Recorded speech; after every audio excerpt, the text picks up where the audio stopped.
Bonjour à tous et bienvenue dans votre journal des produits de bourse de l'Obstat du lundi 23 janvier. Le marché parisien termine la semaine sur une légère baisse, moins 0,22% à 3321 points. Le CAC reprend son souffle après une hausse d'un peu moins de 4% sur l'ensemble de la semaine.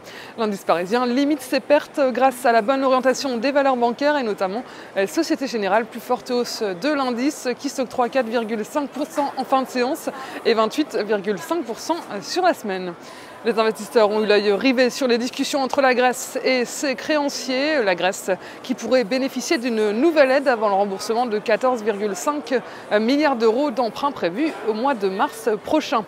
Les poids lourds de l'énergie ont également pesé sur la tendance, notamment Total qui lâche 1,46% et Technip à cause de la baisse des cours du pétrole.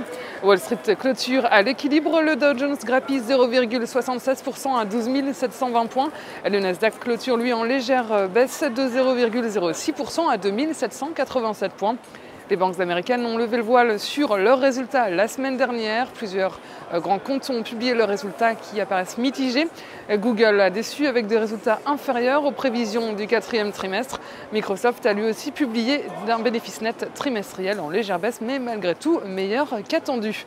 Sur le front des matières premières, le baril de brut lâche 1,91 $ à 109,64 $. Côté change, l'euro se stabilise à 1,2936 $.